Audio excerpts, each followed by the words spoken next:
Bonjour à toutes et à tous. Je vous souhaite la bienvenue dans ce cours consacré au système multi-agent. Aujourd'hui, nous allons découvrir ensemble un concept fondamental de l'intelligence artificielle moderne, la manière dont plusieurs entités autonomes peuvent interagir pour produire des comportements collectifs complexes. Avant d'aborder les explications concrètes, il est essentiel de bien comprendre la notion de base sur laquelle repose tout système multi-agent, celle d'un agent. De manière générale, un agent est une entité autonome capable de percevoir son environnement, de prendre des décisions en fonction de certaines règles ou objectifs, puis d'agir sur cet environnement pour en modifier l'état. Un agent peut être très simple, comme un capteur qui réagit à une variation de température, ou plus complexe, comme un robot ou un programme informatique doté de capacités de raisonnement.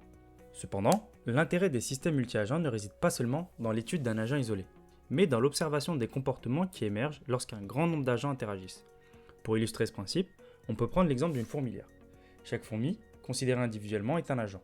Elle perçoit son environnement de manière locale. Odeur, traces chimiques, obstacles.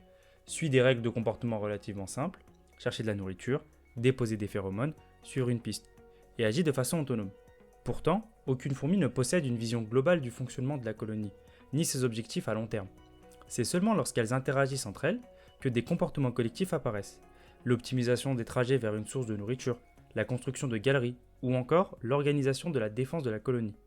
La fourmilière, en tant que système, accomplit des tâches complexes que chaque fourmi, prise individuellement, serait incapable de réaliser. De la même manière, les systèmes multi-agents en intelligence artificielle s'appuient sur l'idée qu'un ensemble d'agents relativement simples, capables de perception, d'action et d'interaction, peut produire des comportements émergents sophistiqués et adaptés à des environnements complexes. Si l'analogie avec la fourmilière aide à comprendre l'idée générale, il est important de transposer cette notion au domaine informatique. En informatique, un agent peut être défini de manière similaire. C'est un programme ou une entité logicielle capable de percevoir un environnement, par des capteurs, des données ou des flux d'informations, de prendre des décisions en fonction d'objectifs ou de règles internes, puis d'agir sur cet environnement pour en influencer l'évolution. En conclusion, un agent logiciel n'est donc pas si différent d'une fourmi. Merci pour votre attention.